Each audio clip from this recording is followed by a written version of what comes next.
tu peux m'utiliser.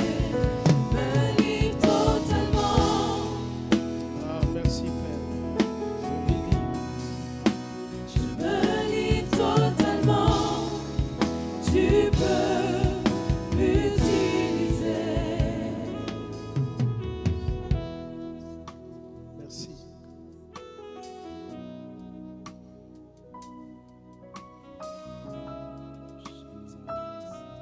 Seigneur à mon juge, Abraham est allé livrer Isaac. Tu as sauvé Isaac. Ce n'est pas un choix d'Isaac, c'est Abraham. Seigneur, sur une autre montagne, à Golgotha, tu t'es livré toi-même. Tu as payé. Quand Pilate voulait croire qu'il pouvait te libérer, il avait le pouvoir. Tu lui as dit non. C'est un choix. Merci. Puisque Seigneur, cette offrande que tu as payée, qu'est-ce que nous pouvons payer d'autre, Seigneur? Le prix d'une vie, c'est une vie. Tu as versé ton sang et tu as payé. Merci. Seigneur, à cet instant, donne-nous la sagesse, l'intelligence de comprendre que, Seigneur, si ce n'est pas cette offrande, vous ne serez pas là.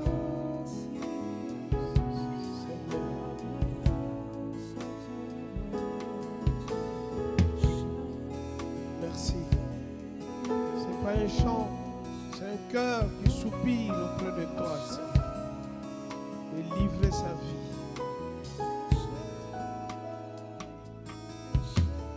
Puisque, Seigneur, le prix, c'est la vie.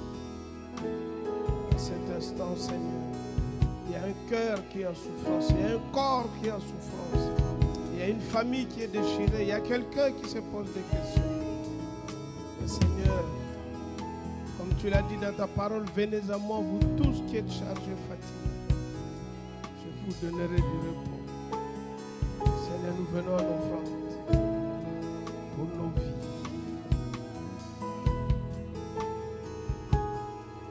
Merci, Saint-Esprit. Esprit de Dieu, Esprit de vie. Fortifie mon frère, fortifie ma soeur à cet instant.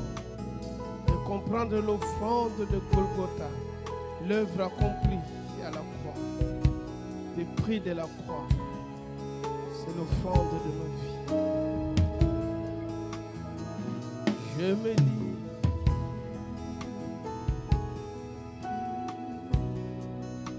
Je me livre totalement. Tu peux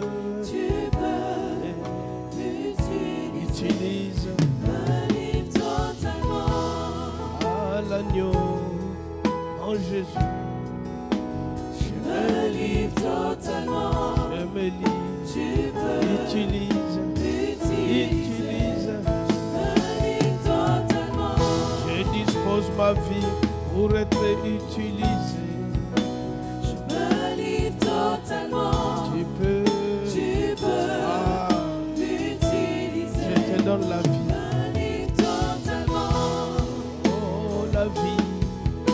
En toi, Jésus, je me livre totalement. Tu peux. Ah, je suis disposé. Je laisse tout, j'abandonne.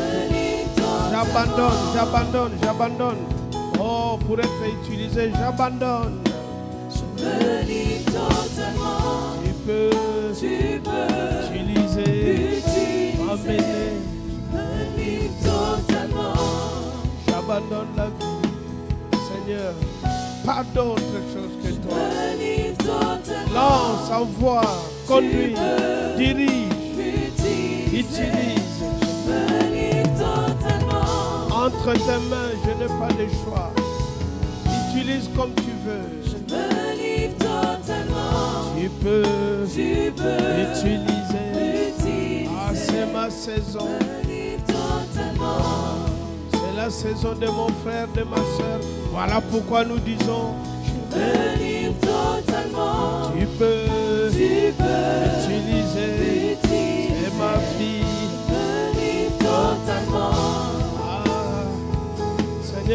notre saison, c'est notre époque. Je me livre totalement. Voilà pourquoi nous nous livrons. Tu peux l'utiliser.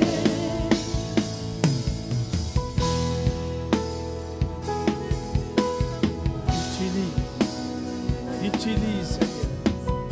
Taille, déracine tous les mauvaises herbes, tout ce que tu n'as pas planté.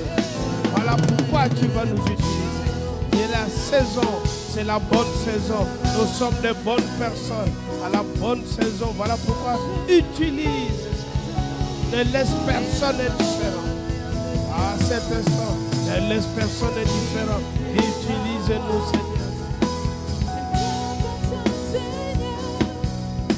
Moi je me livre totalement.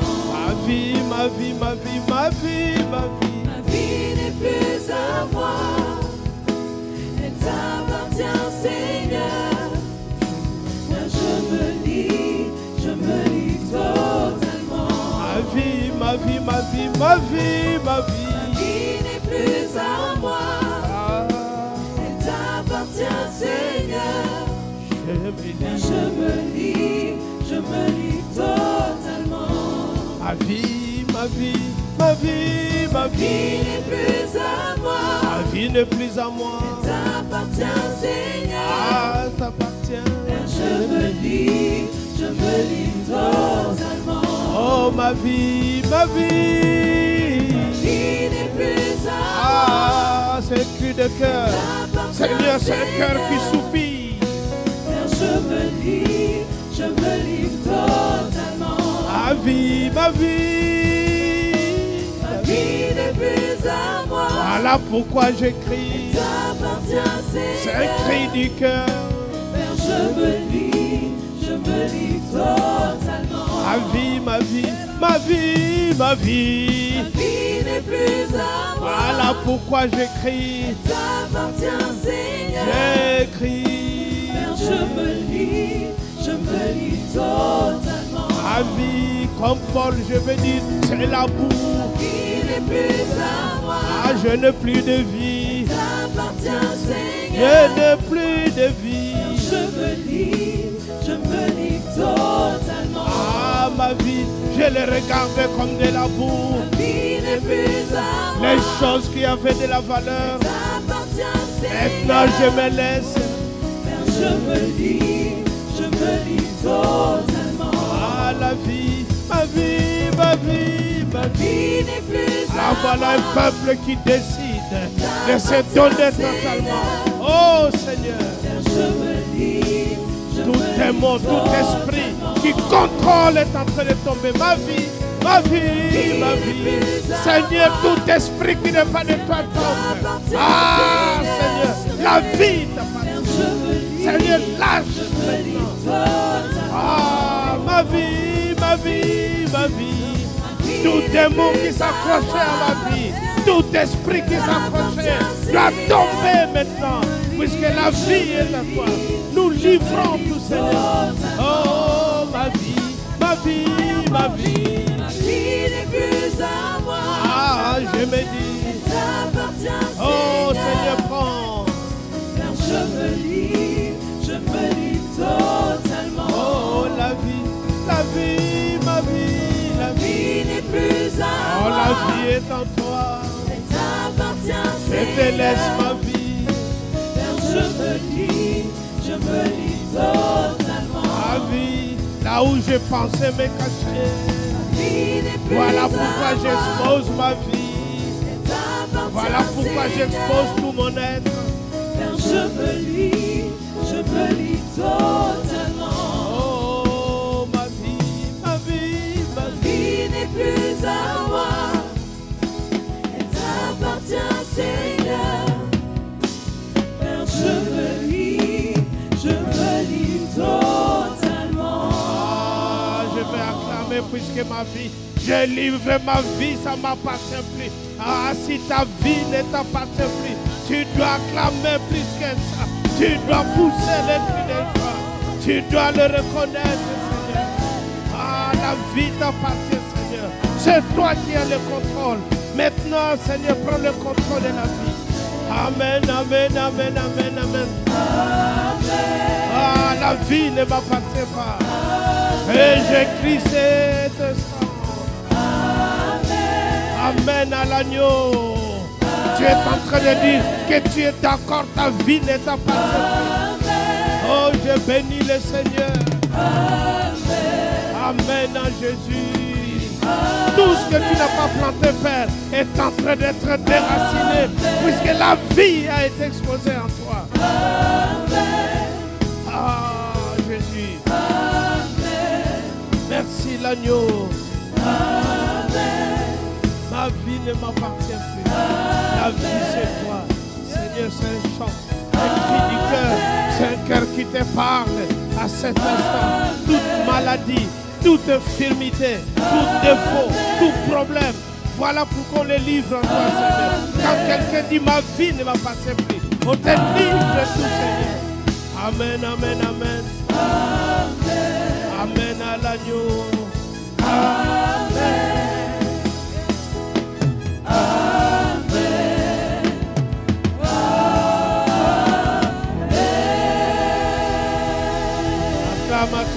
Acclame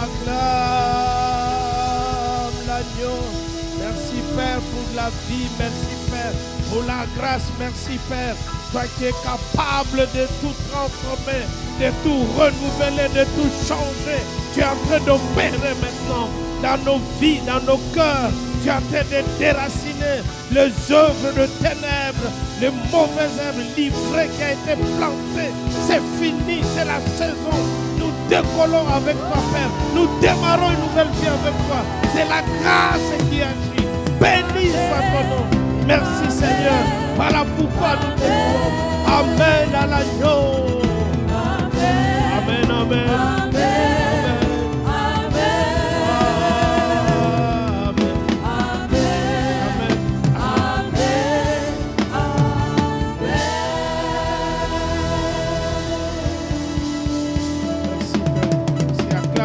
Acclame encore.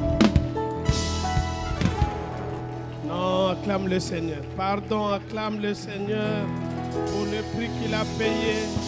Pour le prix payé. Pour le prix payé. Merci.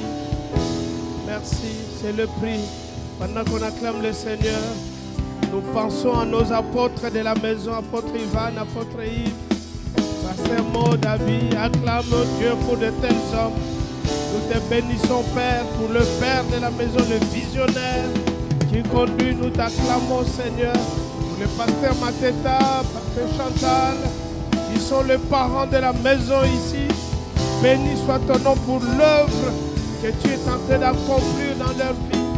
Merci, Seigneur. Acclame le Seigneur pour ton frère, pour ta soeur qui est à côté de toi. Merci. Nous te bénissons pour les pasteurs, pour les assistants pasteurs qui sont ici dans la salle. Nous t'acclamons, Seigneur, pour leur vie. Béni soit ton nom. Merci, Seigneur. Maintenant, acclame le Seigneur pour toi-même. Acclame.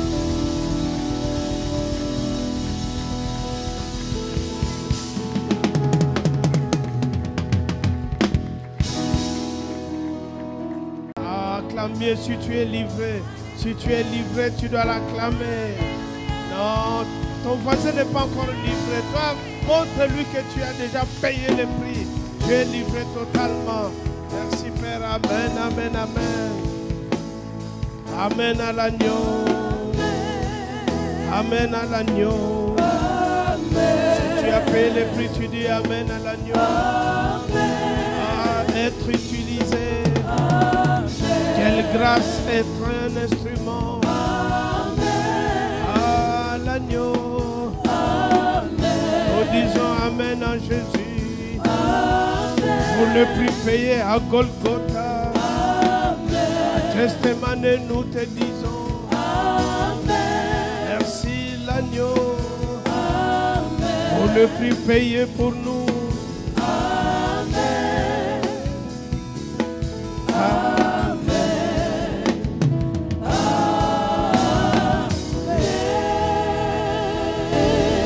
Acclame mieux que ça, acclame l'agneau, merci, merci, merci Père, nous voulons te matin, nous continuons de l'acclamer. Nous l'acclamons puisqu'il est là, il est présent au milieu de nous. Il a dit là où il y a 2 ou 3, je suis là. Tu n'acclames pas toi-même, tu n'acclames pas ton voisin, mais tu es en train d'acclamer sa présence au milieu, en nous, avec nous ce matin. Merci Père, nous te bénissons, nous t'acclamons pour nos leaders, nos apôtres, apôtre Ivan, apôtre Yves, oh leurs épouses, nous t'acclamons Seigneur. Merci pour ton amour. Acclame Dieu pour ces hommes qui ont payé le prix, qui ont fait ce choix pour nous conduire. Merci Seigneur. Nous t'acclamons pour notre Père, Mateta et Chantal qui payent le prix ici. Oh, sois béni, merci. Bénis leur vie, bénis, bénis. Bénis, bon, acclame Dieu pour ton voisin. Maintenant, acclame Dieu pour toi-même. Merci Père. Nous voulons t'acclamer. Utilise-nous ce matin. Saint-Esprit, esprit de vie, esprit de grâce. Merci. Merci pour cette grâce d'être dans ta présence. Ce n'est pas une mérite, c'est une grâce. Ce n'est pas un choix, c'est toi qui l'as voulu.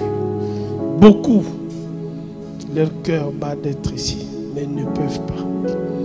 Mais nous sommes là. Voilà pourquoi nous t'acclamons. Voilà pourquoi nos 2 mains sont là pour t'acclamer. Merci Seigneur. Au nom de Jésus. Donne un bon amen. Dis à ton voisin, je vais rendre Christ visible dans ma vie. Bon, il n'a pas compris, explique à l'autre voisin. Tu peux même te déplacer, aller dire à quelqu'un, je veux rendre Christ visible. Voilà. Et si tu es sûr que tu l'as dit, tu peux t'asseoir. Sinon, tu peux continuer encore à le dire et à le dire. Voilà. Vous savez, chaque fois que tu es devant le Seigneur, c'est une grâce. Même tu es seul à la maison, quand tu prends ta Bible, tu es en train de lire, comprends que c'est une grâce. Parce que beaucoup ne peuvent pas. Même s'ils décident, ils ne peuvent pas. C'est Dieu qui fait grâce. Amen. En tout cas, ce matin, nous sommes là dans sa présence. Le pasteur Mateta n'est pas là. Il est allé... Il a fui. Donc je suis là. Il est allé dans d'autres champs missionnaires. Vous voyez, l'église grandit. La famille Impact Centre-Chrétien grandit. J'étais à un pays islamique la semaine dernière. Nous sommes en train d'avancer avec le Seigneur. Vraiment, je bénis Dieu. Hein. Vous savez, ça m'a donné des leçons quand j'étais là-bas de voir que pour prier, il faut se cacher. On était dans le sous-sol, caché. Tu ne peux même pas savoir que c'est l'église. On était là. Je faisais l'atelier sur la restauration de l'âme. C'est vrai, les gens sont venus, mais en cachette. J'ai dit, waouh. Alors que nous, ici, on peut louer, on peut danser, mais on ne comprend pas la grâce que nous vivons. Vraiment, ça m'a donné des leçons de voir combien ces bien-aimés qui sont là-bas, qui veulent aussi parler dehors de ces Christ, mais ils ne peuvent pas. Parce que si tu essayes, on t'arrête, on t'expulse. Il y a même un Américain qui avait évangélisé dehors. On l'a arrêté, on l'a expulsé, puisque c'est interdit. Mais vraiment, rendons grâce et gloire à Dieu pour avoir un pays où on peut parler de Christ. Amen. Voilà pourquoi nous ne devons pas nous taire. Nous devons être conscients.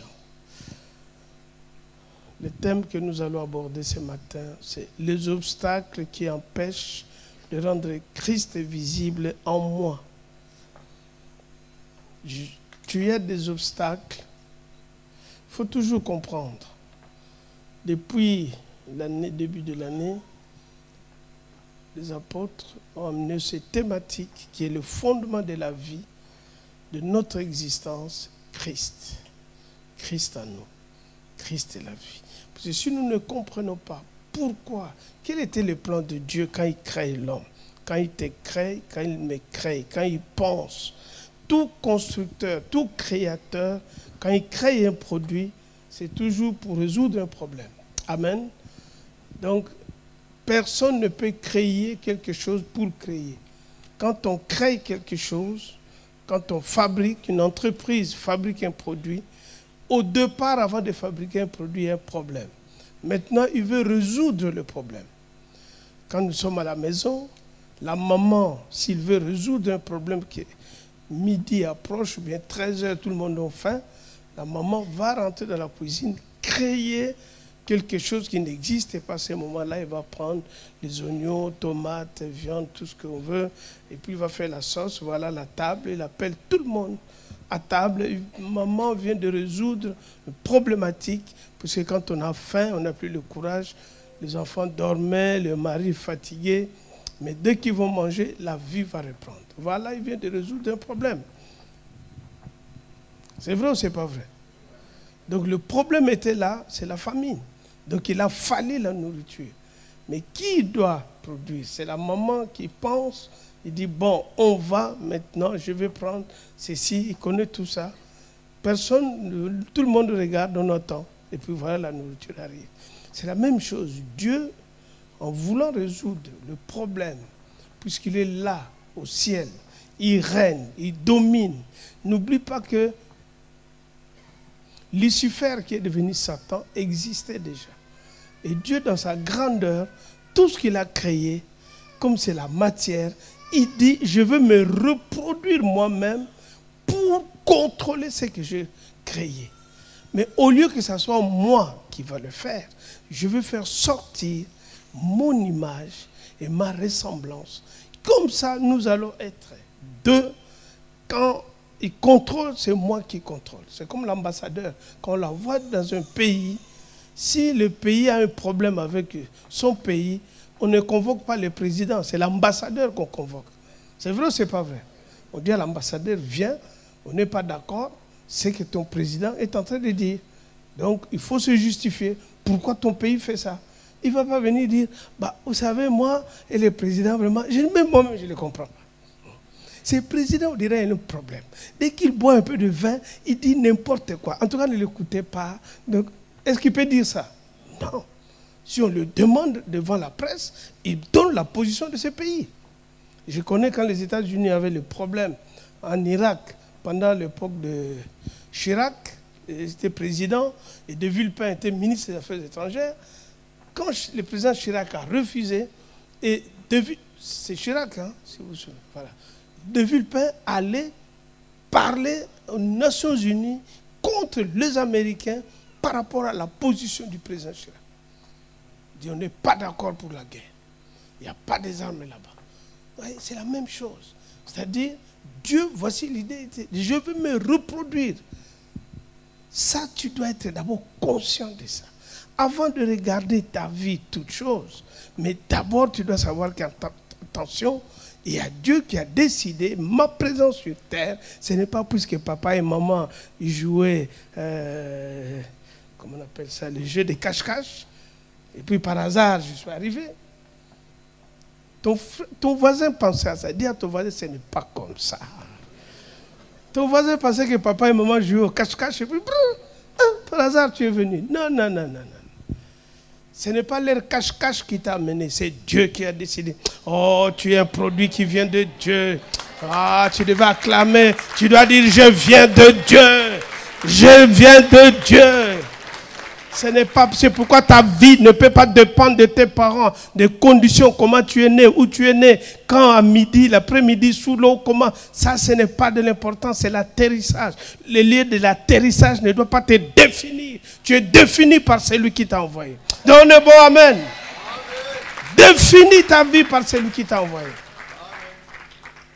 Tu ne peux pas définir ta vie par rapport aux conditions que tu vois. Non. Ta vie ne dépend pas des conditions, ta vie ne dépend pas du territoire, ta vie dépend de celui qui t'a envoyé.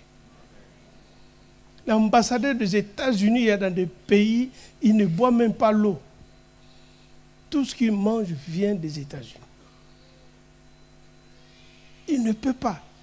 Il n'a pas confiance à ces pays. C'est que l'eau est polluée, tout ça, la nourriture. Ils ont des magasins, ils ont des stocks et des stocks. Le pays qu'il a envoyé envoie. C'est pourquoi, comme Dieu aussi t'a envoyé, Dieu va pouvoir à tous tes besoins. Dieu pourvoit à tous tes besoins. Bon, je comprends que toi, tu penses que tu vas faire des efforts d'abord.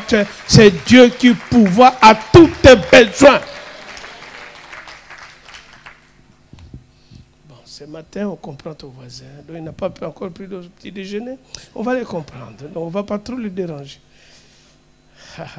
Philippiens 3, 1 à 2. L'apôtre Paul dit quelque chose qui est important pour rappeler, il dit c'est important, il est salutaire pour vous. Au reste, mes frères, réjouissez-vous dans le Seigneur. La réjouissance doit être où? Dans le Seigneur. On ne se réjouit pas par rapport à l'extérieur. La réjouissance doit être à l'intérieur. Il y a beaucoup de gens qui veulent se réjouir à l'extérieur. Tu ne peux pas. À l'extérieur, tu ne pourras pas contrôler. Mais ton intérieur doit être contrôlé. Et qui vit dans ton intérieur? Christ. Voilà pourquoi tu dois te réjouir de l'intérieur. Même dehors, ça fait mal. Mais les gens disent, mais ce n'est pas possible. Tout le monde te dit, non, tout va bien. Mais comment tu fais? Tu dis, je me réjouis à l'intérieur. Je n'ai pas besoin de l'extérieur. Ta vie ne le définit pas par rapport à l'extérieur. Je me réjouis de l'intérieur. Il dit, je ne me lasse pas de vous écrire le même chose. Quand quelqu'un est sous l'alcool, c'est l'alcool qui le dirige. Tout ce qu'il fait, un drogué, il est sous l'effet de la drogue. Ça le contrôle, ça manipule son corps. Il n'est plus ce qu'il est. Il perd ses moyens. Il titube. Mais quand l'alcool est parti, il devient normal. C'est la même chose. Quand Christ est en toi, voilà pourquoi il te remplit et puis il te conduit. Il va te conduire. Oh, ta vie ne sera pas pareille. Tu seras conduit par Christ. Il te conduit, il pilote ta vie. C'est pourquoi il dit, tu es une maison. C'est là où il habite. Ne savez-vous pas que votre corps est le temple du Saint-Esprit? Partout où tu vas, le Saint-Esprit est là. Partout où tu vas. Les impudiques. Quand tu couches, tu penses que le Saint-Esprit reste. Le Saint-Esprit aussi est là. Donc tu prends le Saint-Esprit, donc Christ, tu l'amènes, boîte de nuit. Allez, Jésus, comme ça fait longtemps, tu es rentré en boîte, viens. Tu l'amènes dans la boîte et. Donc Jésus est en train de danser. Coupé, décalé, tu...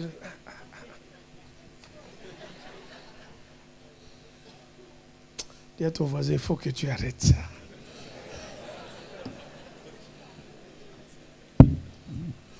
Attention, attention, mon ami. Tu n'es pas seul. Christ habite en toi. Quand tu es en colocation, tu n'es pas seul. Tu rentres dans le frigo. Quand tu es en colocation, tu ouvres le frigo, tu vois la nourriture, tu ne le prends pas. Parce que tu sais que ce n'est pas en toi. Si tu te dis, j'habite cette maison, bon, y a pas, bon, tu prends les yaourts, tu prends les trucs, tu prends tout. Quand le propriétaire va venir, c'est bagarre à la maison. C'est vrai ou c'est pas vrai? C'est la même chose. Le corps, c'est pour Christ. Donc toi, tu es là, tu n'es que... Donc tu dois faire attention au propriétaire. Le corps ne t'appartient pas. On n'a rien. Quand on est venu au monde, à la maternité, quand maman t'a poussé, nous tous on était là. On t'a vu nu. Tu n'avais pas de pampers, tu n'avais rien. Même les cheveux, koyo, tout était vide. Hein? Tu n'étais que lié par un cordon, même pour survivre. Tu étais lié. Donc tu ne faisais rien. On a pris un paire de machettes, on a coupé. Et la vie commence. Tu commences à lutter pour la survie, pour respirer, pour manger. Je vois de prématurés. Je suis allé à l'hôpital Necker. J'avais vu un prématuré. Tout bout. Et le médecin était là. Il dit, vous voyez ces petits-là. Il est en train de lutter avec la survie. Personne ne lui dit, mais lutte à survivre. Et l'enfant était guéri. Il est devenu un homme. Mais pourtant, il a lutté pour la survie. C'est ça le prix que nous devons payer, les amis. Voilà pourquoi tu dois grandir. Il faut se poser de bonnes questions. Vous savez, la vie change quand tu te poses de bonnes questions. Pas des lamentations comme Jérémie. Pourquoi ma vie est comme ça? Pourquoi Seigneur, tu m'as abandonné? Non, ça c'est des lamentations. Va lire Jérémie. D'ailleurs, quand il a commencé à se lamenter, à un moment donné, il s'arrête dans Jérémie 3, partie de il dit non, non. Il dit non, non, je suis dans le mauvais chemin. Voici ce que je vais passer dans mon cœur. Désormais, je ne parlerai plus n'importe quoi. Maintenant, je vais dire que les bontés de l'Éternel ne s'est jamais limitée. Il se renouvelle tous les jours dans ma vie. Sa vie est à moi. Voilà comment Jérémie a compris. Les lamentations là, ça ne change rien. Ta vie change quand tu reconnais. Et tu te poses des questions existentielles. Pourquoi Dieu m'a créé? Pourquoi j'existe? Pourquoi je vois un désordre dans ma vie? Je suis créé dans un processus, une loi, que je dois grandir, je dois mûrir, je dois avancer. Pourquoi ma vie stagne? Pourquoi ma vie ne bouge pas? Pourquoi le manguier, quel que soit l'arbre, dès qu'on le plante, son seul souci, porte de fruits. C'est vrai ou c'est pas vrai? C'est pourquoi Jésus avait maudit le figuier. Ta vie doit porter de fruits. Tu peux, quel que soit ce que tu es, les gens acclament toujours le fruit que tu empêches. Qu'est-ce que tu transportes comme fruit? Qu'est-ce que tu transportes parce que ton fruit doit bénir, doit faire du bien, prendre la conscience que là où je suis, Christ est là. Quand je me réveille le matin, la première des pensées que tu dois avoir, que le Saint-Esprit est là. Nous avons un programme pour la journée. Parfois, tu n'as pas besoin de prier longtemps. Juste cette pensée déjà, ça libère beaucoup de choses en toi. La conscience de Christ. Tu sens des douleurs, tu sens des choses, les pensées bizarres. Puisque n'oublie pas, les deux moments les plus difficiles dans notre vie, c'est avant de dormir, puisque tu vas ramasser toutes les poubelles de la journée, tu dors avec. Voilà pourquoi tu dois les nettoyer. Même Dieu dit que le soleil ne se couche pas. Donc tu ne dors pas avec la colère, tu ne dors pas avec l'amertume, que le soleil ne se couche pas sur ta colère.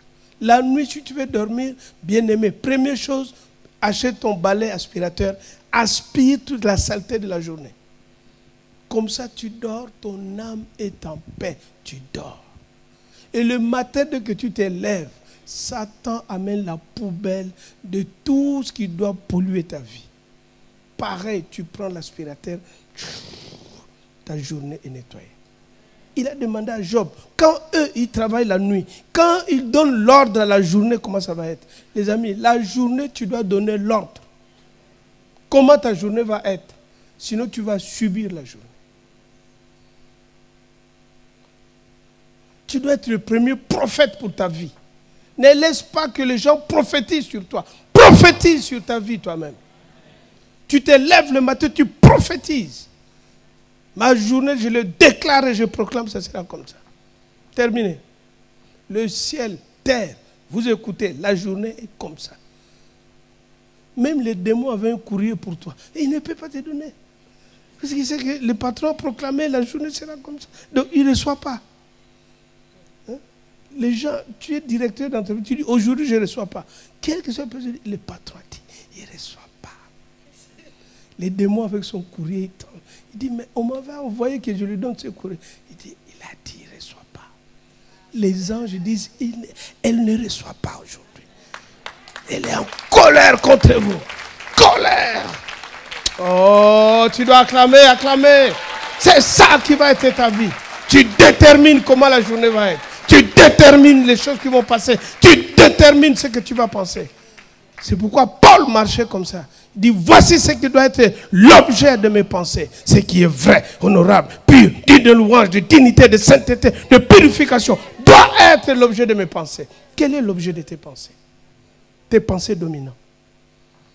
Quel est l'objet? Les amis, la vie, c'est pas on m'aime pas, on me fait ceci. Non, c'est toi qui attires et c'est toi qui repousses. Tu es le maître de ta vie. Personne n'accuse jamais quelqu'un, ne donne jamais quelqu'un comme responsable de ta vie. Personne. C'est faux. C'est pas parce que tu es né dans un pays compliqué. C'est pas ça. Peut-être quand maman te poussait, il y avait la guerre, il y avait une balle perdue qui a sifflé et puis tu as écouté. Tu as peur de... Ça, c'est rien. Ça, c'est le lieu d'atterrissage. Mais ta vie n'est pas définie par le lieu d'atterrissage. Amen. Jésus a atterri avec des bœufs, avec des ceci. Il n'y avait pas de place d'hôtel. Mais regarde comment il a impacté sa vie. 1 Pierre 2, 11 et puis Psaume 119, 18 à 19. Nous allons lire les obstacles qui empêchent de rendre Christ visible à moi. Bien-aimés, je vous exhorte, comme étrangers voyageurs sur la terre. Première chose, je prends un exemple. Le touriste. Tu peux aller passer les vacances à... où ça? Prenons un pays. Où on peut passer... S'il y a des pays, je ne vous exhorte pas d'aller passer les vacances. On ne va pas les citer pour ne pas froisser les habitants de ce pays. Donc prenons un pays où on peut passer les vacances paisiblement. Tu arrives dans ce pays, quel que soit le pays, tu y arrives. Tu sais que je vais passer 10 jours. Tu es dans de bonnes conditions. La plage, la mer, l'hôtel, manger. Mais tu vas remarquer une chose. Chaque jour quand tu dors, tu vas regarder qu'il me reste 6 jours.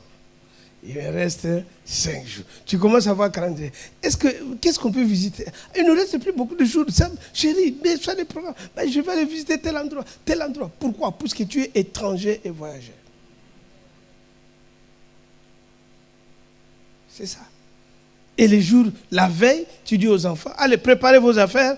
Bon, demain, on va repartir à la maison. Demain, on va partir. Les enfants sont découragés. Mais moi, je voulais rester. Moi, je vais rester. Tu dis, papa, non, mon fils, tu es étranger, voyageur sur cette terre. Ce n'est pas ton pays. Rentrons. En France, à Cergy, notre belle ville que nous aimons. Le paradis terrestre, c'est pour nous. Même le RERA est en panne. C'est notre paradis. Ok, nous aimons le RERA. Voilà. Qu'est-ce qu'il nous dit? Nous sommes étrangers et voyageurs sur la terre. Ensuite, qu'est-ce qu'il dit? À vous abstenir de convoitises charnelles qui font la guerre à l'âme. Pendant que tu es en vacances, tu peux garder le verset. Ou bien, amène-nous déjà psaume. Pendant que je suis en vacances, tu vas dans un pays. Tu as pris ton visa pour 10 jours, ou bien pour 1 mois. Pendant ces 1 mois, tu prends des femmes, tu as 4 concubines, tu fais tout ce que tu fais, tu prends des appartements. Et puis ton visa est fini. Un jour, comme par hasard, la police te voit, contrôle de papier, paf, on t'attrape. Tu montes ton passeport, visa fini. On dit, monsieur, tu dois partir. Non, tu sais, j'ai 4 copines ici. Hein, je mets telle boîte, je fréquentais telle boîte. J'aime bien la nourriture d'ici. On dit, monsieur, ton visa est fini. Manu Militari dans l'avion, rentre chez toi. C'est vrai ou c'est pas vrai? C'est ça qu'il dit. Attention. Cette convoitise-là, ça mène la guerre dans ton âme. Ça va t'empêcher de décoller. Psaume, voilà. Le psalmiste dit, ouvre mes yeux pour que je contemple le merveille de ta loi. On y va. 19. Je suis un étranger sur la terre, ne me cache pas tes commandements. Il était conscient qu'il était de passage. Va lire le livre Hébreux 11, tu verras tous les héros de la foi. La Bible dit qu'ils étaient de passage. Ils ont contemplé de loin Christ. Mais Moïse, Dieu lui a mené, dit, regarde là-bas, c'est ça la terre promise, tu n'entreras pas. Tout le monde, tous les êtres humains, nous sommes de passage. Es-tu consciente que tu es de passage sur terre? Ou bien tu penses que la terre, tu vas demain? Non. Les amis, nous sommes de passage. Que tu le veuilles ou pas, un jour, tu vas rentrer dans ces boîtes de bois-là. C'est tout petit. Ta maison, tes voitures, tes habits, même si on veut les charger, ça ne rentrera pas. Si ça rentre par erreur, s'il y a un collier, un bijou en or, au lieu de rester dehors, il rentre. 100 ans plus tard, on va les retrouver là-bas. Il n'a même pas bougé. Ils ont enterré des pharaons avec tous les bijoux, toutes les choses. Quand ils ouvrent, ils vont trouver les affaires sont là. Mais le propriétaire est où? Oui. Ça doit attirer notre attention de comprendre qu'on se bat pour des choses qui sont des convoitises de la chair, les convoitises de Dieu, l'orgueil de la vie. Toutes ces choses où tu te bats, ça va rester. J'étais à l'enterrement d'une de mes filles, ce qui m'a fait très mal. Quand son frère rendait témoignage, il dit, il était très intelligente. Il avait doctorat, bar, tout ça, il a donné doctorat, il a fait ci, il a fait ça, maîtrise, thèse, les recherches, poussé. Il est parti. Il ne s'est pas marié, n'a pas eu des enfants. Il est parti. Quand il donnait ces témoignages-là, je disais, waouh, la vie. Je n'ai pas dit qu'il ne faut pas étudier, je n'ai pas dit qu'il ne faut pas travailler, mais il faut être toujours conscient qu'un jour, tu partiras. Ce qui est toujours important, qu'est-ce que je vais planter quand je vais partir? Qu'est-ce que les gens vont retenir de moi? Qu'est-ce que les gens, quand ils verront, dire, waouh, chapeau, Christ était visible dans ta vie. Il faut que les gens retiennent ça de toi. Oh, donc Christ était visible. Voilà pourquoi les priorités de Dieu, quand Dieu te regarde, qu'est-ce qu'il veut? Il veut une seule chose, que Christ soit formé en toi. Quand Dieu te regarde, Dieu ne regarde pas où il est malade, qu'est-ce que les médecins ont dit, qu'est-ce qu'il va manger. Ça n'intéresse pas Dieu. Dieu regarde, est-ce que Christ est en train d'être formé? C'est pourquoi dans Matthieu, je dis, ne vous inquiétez pas, que mangerons-nous, que boirons-nous, comment on va se vêtir? Il dit, ça vous laissez. Votre Père Céleste sait que vous en avez besoin. C'est des païens qui ne connaissent pas, qui cherchent. Vous cherchez premièrement le royaume et la justice. Voilà. Dieu va te vêtir toi-même. Dieu, tu le mets à côté. Il va te secouer. Toi-même, va demander aux enfants d'Israël. Ils ont commis l'erreur de dire, on veut la viande, on veut la viande. Dieu dit à Moïse, il dit, qu'est-ce qu'il dit? Ils veulent quoi, la viande? Il dit, bon, il dit, demain vous mangez la viande. Mais cette viande qu'ils vont manger, ça va sortir dans le nez. Effectivement, il a envoyé des cailles tellement quand il mangeait. Tu vois, une couche de cailles qui sort, ça sortait dans le nez. Il veut se moucher, voilà, la tête d'un caille qui sort pas. Bon, va leur demander.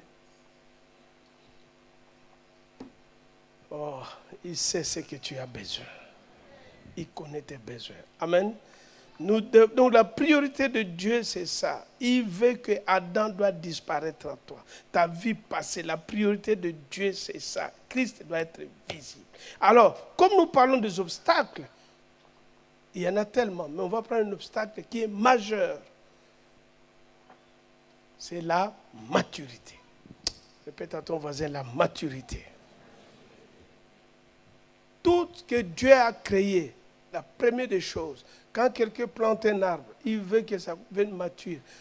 L'agriculteur, quand il fait son champ, qu'est-ce qu'il attend? La récolte. Il voit déjà la récolte. Quand tu commences à faire l'élevage de poules, de bœufs, de tout ce que tu élèves, dans ta tête, c'est la récolte. Quand je vais vendre, je vais gagner autant. C'est ça. Dieu aussi, c'est un investisseur. Il veut voir la gloire. Voilà pourquoi la maturité est importante dans ta vie. Amen. Ça te permet de naviguer dans la complexité de la vie. Quelqu'un qui est mature, c'est quelqu'un qui il est en relation avec tout le monde. Il passe toutes les situations. Ce n'est pas quelqu'un qui est coincé, bloqué. La maturité le pousse à aller loin. Je ne parle pas de l'intelligence, de la maturité, dans les degrés de la sagesse. Jésus avait une sagesse terrible. Et les gens venaient dire, on n'a jamais vu un homme qui parle comme ça. Ça vient d'où? On dit, oh, c'est des démons. Il dit, bon, l'aveugle dit, bon, je comprends. Hein, vous dites que c'est des démons. Mais je connais une seule chose. Avant, je ne voyais pas. Maintenant, je vois. Donc, tout ce que vous dites, j'entends. Mais J'ai du mal à comprendre ce que vous dites, puisque quand je les regarde, je vois autre chose. Oh, ta vie sera comme ça. Ta vie sera comme ça. Les gens qui te combattent disent, ok, on doit les combattre, mais je pense qu'il faut qu'on arrête, puisqu'on ne peut pas. On ne peut pas les combattre, puisqu'on va tomber. Donc pour éviter, laissons-les tranquilles. Ça sera ta vie. La maturité en Christ. C'est un processus de croissance. Comme le bébé. Voilà, un bébé. On est en train de le faire sortir puisqu'il veut pleurer. Les bébés, c'est ça. Les bébés pleurent. Le bébé ne comprend pas ce qui se passe. Lui s'intéresse qu'à ses besoins, à sa vie. Manger, dormir. Il a chaud, il crie. Il a faim, il crie. Il fait ses besoins, il crie. Il ne fait que ça. Et les parents, vous êtes derrière en train de satisfaire. Voilà pourquoi. Et pourquoi vous faites ça? Vous le poussez aussi à grandir. La maman lui donne toujours des... Il pleure, on lui donne, on lui donne. Et puis on commence à le regarder. Si c'est la saison de marcher à quatre pattes, s'il ne bouge pas, on commence à le pousser. Allez, allez, allez, marche à quatre pattes. Allez, on achète les jouets. Mais et puis il sourit. Mais les parents savent que tu dois grandir. Et puis, quatre pattes. Dès qu'il marche à quatre pattes, on le pousse. Allez, marche. Il pousse, mais il ne sait pas qu'on le prépare. Aller à l'école. Et lui, il est content. Il joue avec les parents. Un matin, allez, lave-toi, allez, viens. Mais vous m'amenez où? Viens. On n'a pas besoin de ton accord. Viens, allez. Suivez, allez. Assis-toi là. On le dépose. Allez, nous, on rentre. C'est pourquoi le petit ne comprend pas. C'est violent. Tout ce qu'on fait à l'enfant, c'est violent. Il y a des enfants qui se sentent rejetés. Aller à l'école, l'enfant se sent rejeté. Même l'accouchement, l'enfant vit ça difficilement. Ce n'est pas que la maman seule qui a des contractions. Il y a les douleurs de séparation. Puisque l'enfant était bien, liquide amniotique, tout ça. Quand il veut manger, il a besoin du pain, il fait ça. Il a besoin de jouer. La maman est contente. Mais le petit est en train de s'amuser tranquille. Et puis un jour, on lui pousse. C'est violent. Il ne comprend pas ce qu'il y a. Mais qu'est-ce que je fais? Sortez. Et le voilà dehors. Paf. Dès qu'il arrive, il voit un paire de ciseaux. Paf, on le coupe. Mais il dit, mais c'est avec ça que je mange. Non, c'est fini. Débrouille-toi maintenant. On le pousse à se débrouiller. Donc la violence déjà de la séparation. Et beaucoup des enfants sortent avec le rejet. Et ils grandissent avec ça. C'est le rejet qui a subi, qui n'a pas été travaillé. C'est pourquoi parfois les bébés, quand ils sortent, on la met directement en contact avec sa maman. On commence à le travailler pour qu'il commence à accepter ce corps, que cette personne, c'est ma vie. Bon, je viens de t'aider. Comme tu vivais les rejets, dès quand tu es sorti du ventre de ta maman, maintenant tu es libéré. Voilà. Et acclame le Seigneur.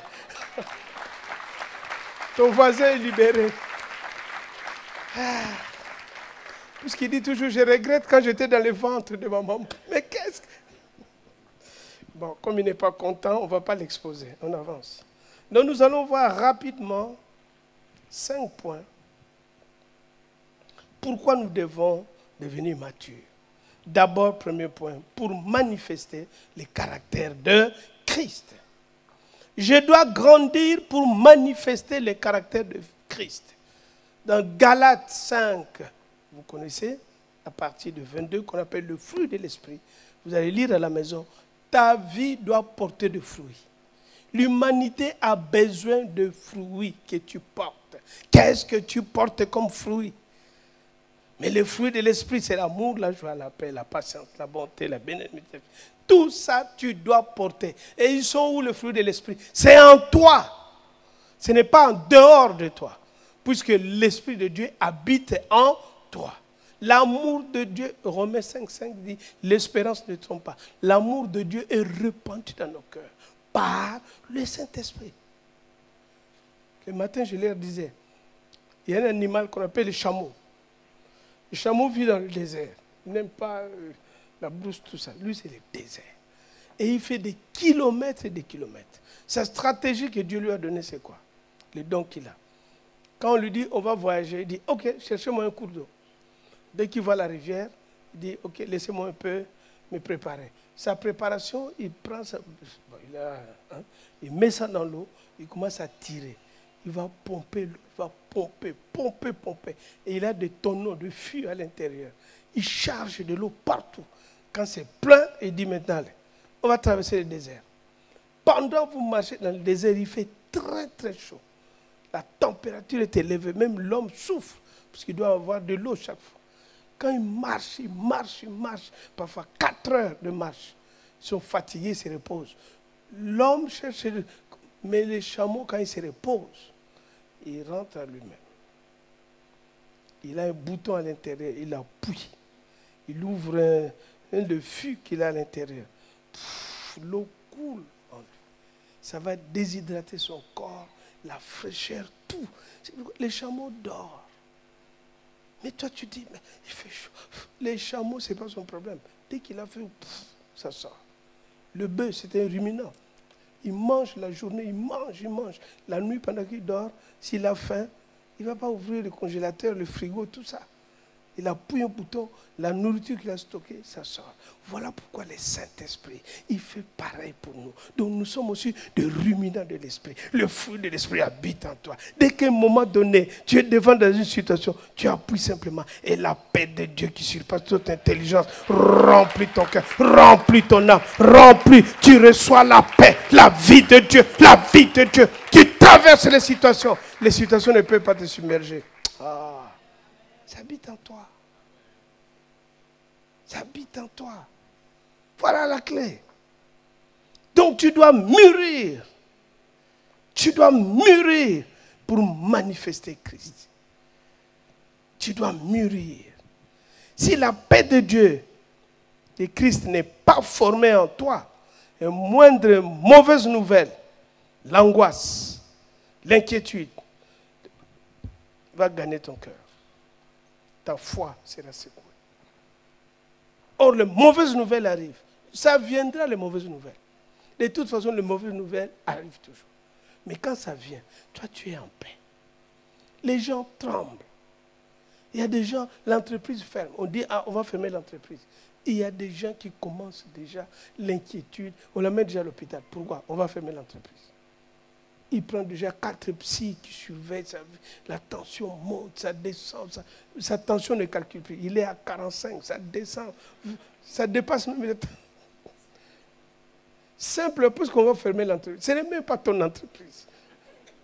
Tu es juste un travailleur. Mais tu fais des tensions puisque l'entreprise va fermer. Mais si la paix de Dieu remplit ton cœur, l'entreprise ferme. Tu dis merci Seigneur puisque tu me donnes l'opportunité de changer notre boîte. Je passe à une autre dimension. Même tu n'acclames pas, les gens qui vivent la paix de Dieu, ils vivent ça comme ça.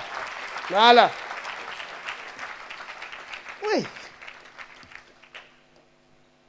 Si l'amour de Christ n'est pas formé en toi, les offenses, les épreuves, les trahisons vont créer en toi l'amertume.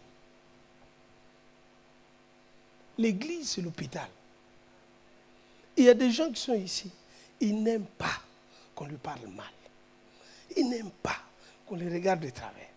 Mais, frères, sœurs, quand tu vas à l'hôpital, moi je vais regarder le malade souvent. On va prier pour les malades. Je trouve à l'hôpital toutes sortes de malades. Et on regarde le malade que tu as vu aujourd'hui. Tu reviens une semaine après, tu vois, il commence à bouger. L'autre, tu l'avais vu, la situation est toujours compliquée, il est toujours entubé. Tu comprends que lui, sa santé commence à s'en sortir. L'autre, il va tout doucement. C'est comme à l'église. Il y a des gens, la maturité vient doucement. Il y a des gens, ça vient en vitesse. Donc, sois cool avec tout le monde. Vis avec tout le monde. Comprends que, bon, cette sœur-là, donc s'il me parle comme ça, vous savez que son état de santé, de maturité est encore loin. Donc, je la comprends. Il a encore besoin de Doliprane, il a besoin des injections. Donc, je continue à lui donner l'injection. Là, moi, je continue puisque moi, j'ai déjà... Oh, tu commences à vivre avec tout le monde. L'amertume ne peut pas rentrer. Si je viens, je ne te salue pas, tu ne te fâches pas contre moi. Je sais que le pasteur a beaucoup de choses dans la tête. Donc c'est pourquoi il ne me salue pas. C'est pourquoi je ne vais pas te saluer aujourd'hui. Au moins tu es prévenu. Que j'ai beaucoup de choses à gérer dans la tête. Hein? C'est ça, les amis. Les fruits de l'esprit doivent devenir visibles. Cet amour qui t'est rempli, tu peux parler avec tout le monde. Quelqu'un te parle mal, tu lui pardonnes. Ça ne te dérange pas parce que l'amour est en toi. Tu comprends qu'il est en souffrance. Qu'est-ce que tu veux faire que quelqu'un est en souffrance? Son âme est broque. Tu pries. Hein? Tu sais, tu appelles soit un médecin. Tu dis, le monsieur qui est sur le lit là, il est tenté de crier. Je pense qu'il a besoin de calmant. C'est ça. Tu appelles les soins pastoraux, les gens, ils vont s'occuper de lui. Mais ne va pas dans l'amertume, mon frère, ma soeur. La joie de Dieu ne remplit pas ton cœur. La tristesse et la dépression va t'emporter. Tu peux perdre un être cher, mais la joie de Dieu remplit ton cœur. Tu dis, j'aimais bien ma maman, j'aimais bien mon père, j'aimais bien ses frères. Bon, ils m'ont devancé. Seigneur, je bénis ton nom. Ils m'ont devancé. Mais moi, je continue. Parce que moi, mon voyage continue encore. Mais voilà. Tu viens, tu regardes le corps. Parce que lui n'est plus là. Tu regardes le corps. Moi, quand je vais à l'enterrement, je regarde le corps. Je dis toujours aux gens, quand j'ai la parole, je dis, la mort ne peut pas m'inviter. C'est la vie qui m'invite. Le Seigneur permet qu'on voit ça pour qu'on comprenne qu'un jour, nous aussi, on va rentrer dans cette boîte. Mais la question, qu'est-ce que les gens vont retenir de toi? Parce que souvent, dans les enterrements, ou bien au cimetière, tu vois toujours, on donne la parole aux êtres les plus proches. On se dit, bon, c'est votre maman, qu'est-ce que vous allez dire? J'étais dans un enterrement, les enfants disent, notre maman, elle était belle. Qu'est-ce qu'elle aimait des bijoux. Elle avait des sacs Dior. Et il commence à citer les sacs, les habits, les chaussures. Il mettait vert. Tu voyais les boucles d'oreilles vertes. Tu voyais ceci. J'étais là, j'ai dit, waouh. Et toutes ces choses sont restées ouf, sur terre. Mais il faut que quand on te regarde, on dit non. Quand il était sur terre, quand tu l'approchais, tu sentais la paix de Dieu. Quand il te parlait, tu sentais les démons sortir de toi. Quand il parlait, ça, dès qu'il dit ça au ciel, là-bas, les gens clament. On dit, viens te reposer, viens te reposer. On doit dire ça de toi. C'est ça que les gens doivent retenir de toi. Ne laisse pas les gens de retenir autre chose que Christ. Quand tu pars, on sait que non, il a manifesté Christ. Non, celui-là, non. Si tu cherchais Christ, allez là-bas. Ça, Dieu est content. C'est Dieu va nous appeler. Si l'enlèvement ne vient pas, chacun de nous partira. Comme Paul nous a dit, et Pierre, n'oublions pas que nous sommes voyageurs sur la terre. Amen. Deuxième point, pour une relation plus profonde avec Dieu. Voilà pourquoi je dois devenir mature. On ne prend pas un garçon de 12 ans et puis va te marier. Non, il n'est pas encore mature. Si vous donnez une femme à un garçon de 12 ans, ils ne vont pas faire une relation. Ça sera deux enfants qui vont s'amuser. La fille a 12 ans, le garçon 12 ans. Ils vont faire quoi? Rien. Mais il faut la maturité. Donc Dieu, pour qu'on ait des relations, entendre Dieu, écouter Dieu, tout ça, ça demande une maturité en toi. Amen. Exode 33, 1 à 7. Les enfants d'Israël, ils étaient dans le désert, en train de marcher. Exode, c'était 32, 32, 1 à 7. Le peuple, voyant que Moïse tardait à descendre de la montagne, s'assembla autour d'Aaron et lui dit, allons, on continue, fais-nous un Dieu qui marche devant nous, car c'est Moïse, cet homme qui nous a fait sortir du pays d'Égypte. Nous ne savons ce qu'il est devenu. On continue. Aaron leur dit, ôtez les anneaux d'or qui sont aux oreilles de vos femmes, de vos fils et de vos filles, et apportez-les-moi. On avance, et tous les ôtèrent les anneaux d'or qui étaient à leurs oreilles et ils apportèrent à Aaron. Qu'est-ce qu'Aaron va faire? Il le reçut de leurs mains, jeta l'or dans une moule et fit un veau en fonte, un veau d'or. Et ils dirent, Israël, voici ton Dieu. Tu vois? S'il n'y a pas la maturité, tu vas créer un veau d'or dans ton cœur. Il y a des chrétiens qui créent des veaux d'or. Vous allez lire. Un veau d'or. Pourquoi? Parce qu'il n'y a pas la maturité. La situation est grave. Les veaux d'or, c'est quoi? C'est les soucis. Seigneur, tu m'as abandonné. Seigneur, tu es où? Moi, je ne comprends pas. Pourquoi moi je prie alors que tu n'attends pas? Ça fait autant d'années que je suis à l'église, mais pourquoi je suis toujours comme ça? Pourquoi quand on prie, moi je voulais tel prier pour moi, mais on me envoie tel. Moi je voulais l'entretien. Donc, tu as toujours des veaux d'or en toi. Demande ton voisin, tu as combien de veaux d'or?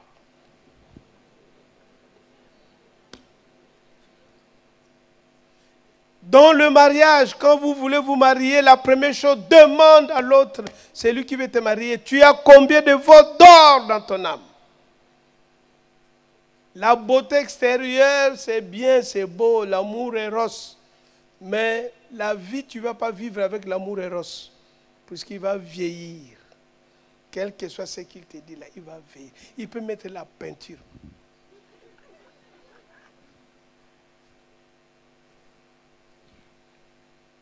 Quand vous allez dormir, quand tu vas te réveiller, tu as changé pendant que tu dormais. J'étais à un mariage. Quand j'ai regardé la fille, j'ai dit, waouh! Et la soirée continue. On danse, on transpire. On l'a fait danser. Et puis je vois comme la peau qui commence à se décoller. Elle dit, ah bon, ce que je voyais là, ce n'était pas le vrai. Même les cheveux, à l'époque, je ne savais pas. Quand je voyais les cheveux de femme. Bon, je vais revenir. Bon, qu'est-ce qu'on est en train de dire? On est en train... Pardon mes soeurs, je me suis trompé. Je voulais parler aux frères, mais... Ah, que les hommes disent miséricorde. Voilà. Donc tu vas faire le veau d'or. Demande à ton conjoint, quels sont les veaux d'or? Puisque toute la vie, tu vas me donner tes veaux d'or. Le mariage, c'est ça. C'est le veau d'or. Prie que la personne que tu vas prendre a déjà libéré ses veaux. Le divorce n'est pas de... Comment les enfants... Je suis toujours étonné. Bientôt, ça va faire 38 ans que je suis dans le mariage. Cette affaire est toujours bonne. C'est toujours... C'est toujours bon. Elle est là. Un jour, vous ferez l'atelier ici, de 38 ans de mariage. Je ne comprends pas. Vous allez divorcer. Quel est l'esprit qui est en toi pour divorcer? Qu'est-ce qu'il peut me faire pour divorcer? Quand chacun joue son rôle. Premier mariage que je dois garder toujours Christ en moi. Quand Christ est manifesté, comment je peux divorcer? Comment Christ va divorcer avec Christ?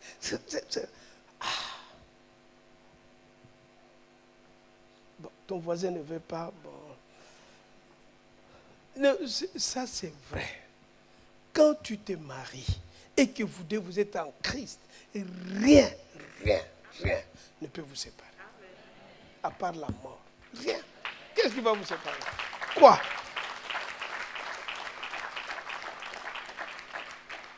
Quand on disait à Jésus chassait les démons par Belzébul, Jésus a dit, ah, si j'ai Belzébul, c'est que le royaume de Satan est divisé.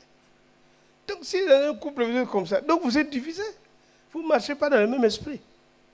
On n'est pas obligé d'être en accord, d'être toujours dans la même position. C'est ça qui va vous aider à avancer ensemble, puisqu'on est différents. La différence dans le mariage, c'est ça qui crée l'harmonie. C'est ça le sucre du mariage, la différence, hein, de temps en temps. On se couche un peu plus tôt pour dégager l'atmosphère. Ah là là. Bon, pasteur Chantal, amenez-nous la télé sur les mariages. Parce que ça fait longtemps, on attend.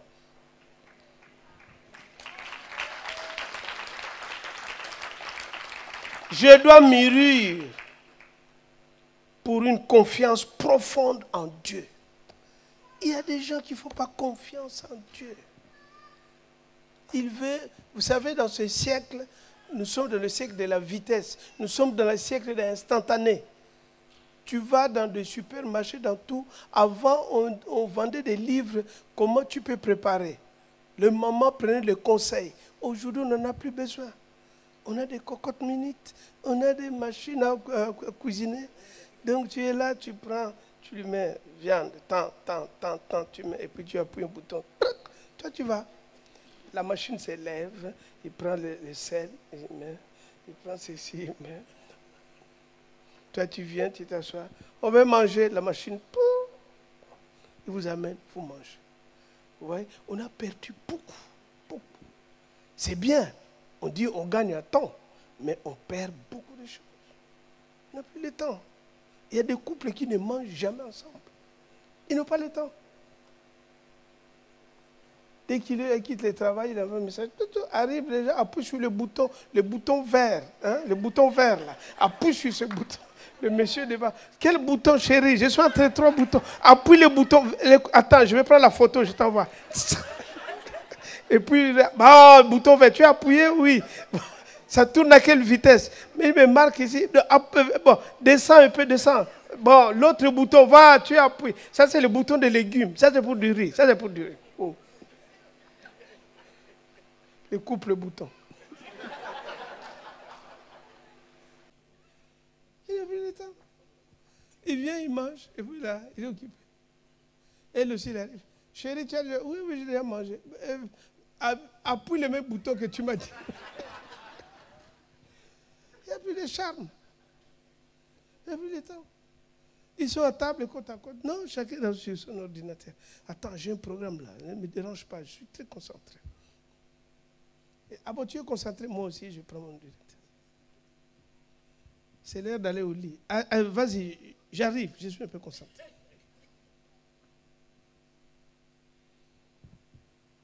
Il y a des dossiers qu'on gère dans l'accompagnement du mariage, c'est terrible. Vous voyez, tout ça fait qu'on perd confiance en Dieu. 1 Samuel 17, 43, 47. Donc nous devons avoir... Tu dois, bien aimé, un enfant de Dieu doit connaître qui est Dieu. Tu dois connaître les attributs de Dieu. C'est ton papa. Quel enfant qui ne connaît pas son père? Beaucoup d'entre nous ici, vous n'avez pas grandi en bon terme avec le parent biologique. C'est pourquoi tu prends Dieu comme ton père biologique. Ou bien ta mère, ou bien ton oncle, là où tu as grandi. Ça n'a rien à voir. Tu dois connaître les attributs de Dieu. Tu dois connaître que Dieu ne peut pas, Dieu ne tolère, c'est-à-dire Dieu ne peut pas voir un péché. S'il voit, tu meurs. Dieu ne peut pas te faire du mal. Ça, c'est des choses. Tu n'as pas besoin de prier pour ça. Tu sais comment? Tu dois savoir que Dieu est amour, en même temps, il est juste. C'est-à-dire, si je me présente devant Dieu, son amour va m'embrasser, mais sa justice aussi va régler mon compte. Ça, il faut accepter. Qui vous a dit que Dieu est amour, amour, amour, amour, amour? Non. Il a aussi une qualité qui est exceptionnelle, c'est la justice. Il va demander à David. Dieu lui dit, bon, attends, ce que tu as fait, tu veux comment? Tu veux que moi je te juge, ou bien je te livre entre les mains, ou bien je fais... Il dit non, moi je préfère ta justice. Parce que David savait la justice de Dieu, c'est mieux. Puisqu'il n'y a rien de fraude. Ce que l'homme aura semé, il fera quoi? Il va récolter. Quand tu fais quelque chose, tu demandes pardon à Dieu, Dieu te pardonne. Amen. Mais l'acte que tu as posé, la justice de Dieu aussi, va te sanctionner. Eh oui. Toi, tu veux que Dieu te pardonne, mais tu ne veux pas que la justice... Attends. Tu sèmes le maïs, le jour de la récolte, tu veux du riz. La terre va te dire, c'est pas ça que tu m'as dit. Moi, tu m'avais donné ça. C'est ça que Dieu a dit dans sa parole. Il dit, moi, je te pardonne. Il est juste fidèle pour nous pardonner. Et nous purifié de toute iniquité. Ensuite, il dit, on ne se moque pas de Dieu. C'est qu'un homme aura semé. Tu vas les moissonner. Il y a beaucoup de choses que tu as dans ta vie. C'est la moisson, c'est la récolte. Sois fier de ça. Mais tu vas te fâcher contre Dieu. Mais pourquoi je moissonne ça? Mais mon gars, regarde la récolte. Là, tu as besoin de te repentir. Voilà. Tu as besoin de reconnaître. Il y a des enfants de Dieu qui n'aiment pas reconnaître leur tort. Que là, j'ai mal fait. La justice me frappe puisque j'ai mal agi. Amen. Le Philistin dit à David, suis-je un chien pour que tu viennes en moi? N'oublie pas, 40 jours, les enfants d'Israël étaient face à Goliath, contre le Philistin. Et il y avait un géant qu'on appelait Goliath, 3 mètres, quand tu vois avec tout ce qu'il avait. Goliath a lancé, il a dit, je veux aussi chez vous quelqu'un qui passe devant moi. C'est lui. S'il me tue, vous gagnez. Si moi je le tue, on vous prend. Saül, le grand guerrier, et ses soldats tremblaient pendant 40 jours. Voici un jeune homme rejeté dans la forêt avec les animaux qui arrive pour nourrir ses peuples. Et papa lui envoie. Il n'était pas reconnu. On les cachait tout le temps. David, sa vie, c'était dans la brousse. Et voilà ces garçons qui arrivent. Ils racontent la situation. Et maintenant, Goliath est en train de dire, Philistin dit à David, suis-je un chien pour que tu viennes à moi avec des bâtons? Et après l'avoir maudit par ce Dieu, les enfants d'Israël ne voyaient pas que c'était une guerre spirituelle. Que chaque fois quand ils venaient, Goliath le maudissait devant leur Dieu. Le Dieu de Philistin. Et David, voilà ce qu'il va répondre. Non, d'abord, il dit, viens. Le Philistin dit à David, suis-je un chien? Allez, on avance. Il ajouta, viens vers moi et je donnerai ta chair aux oiseaux du ciel et aux bêtes des champs. On y va. Et David dit aux Philistins. Maintenant, David répond. C'est question de réponse. Tu marches contre moi avec l'épée, la lance et les javelots. Et moi, je marche contre toi. Écoutez bien. Je marche contre toi au nom de qui? De l'Éternel des armées. De Dieu de l'armée d'Israël que tu as insulté. Et ils pensaient qu'ils étaient contre lui. Il invoquait ce Dieu, il l'insultait. Mais David avait confiance en Dieu. Il dit, tu as insulté. Quand vous allez lire, il dit, quel est cet incirconcis qui insulte le Dieu, l'Éternel? Il a tué. Et Israël a eu la victoire. Le Saint-Esprit te dit, ton corps ne t'appartient pas, c'est le temple du Saint-Esprit. C'est lui qui va toucher ton corps. Je vais le décapiter. Mais toi, tu es devant une situation, tu trembles. Au lieu de dire, Saint-Esprit, c'est ton corps. Fais ce que tu es. C'est fini. C'est fini. Vendredi, on a fait l'accompagnement de couple. Jusque samedi, on a dormi presque, on a fini à 3 heures du matin. Je suis arrivé à la maison vers 4 heures, 5 7 heures, j'étais debout. La journée d'hier, on était avec l'apôtre qui a fait le truc de couple. On est resté jusqu'à la fin. J'étais jusqu'à la fin. On a eu quelques entretiens. J'ai pris la voiture. Je suis venu ici, j'ai dormi sur vous. Ouais. Pourquoi? Parce que je sais, dès que mon corps se fatigue, il a dit, je renouvelle tes forces. Je renouvelle tes forces. Faites confiance à ce Dieu. Faites confiance à ce Dieu. Je vais avoir bientôt 68 ans. Il renouvelle mes forces. Je n'ai pas besoin de prier pour ça. Je lui dis simplement renouvelle mes forces. Puisqu'il a dit. Il a dit mettez-moi à l'épreuve. Vous avez un Dieu qui est, on dirait, lointain. Les amis, Jésus, ce n'est pas la religion. C'est une personne. Nous sommes en alliance avec une personne. La religion, c'est autre chose. Dieu n'est pas dans la religion. C'est une alliance. Vous dites à celui qui clignote le temps, là, s'il peut se taire, ça va me faire un peu plaisir. Je ne veux pas la pression. Je l'ai subi au premier culte. Vous voulez qu'on continue? On continue puis on arrête. Toi qui clignotes l'heure, on t'a dit on continue. Mais on est presque à la fin. Non. Ne subis pas. Ne prie pas un Dieu lointain. Ce n'est pas une religion.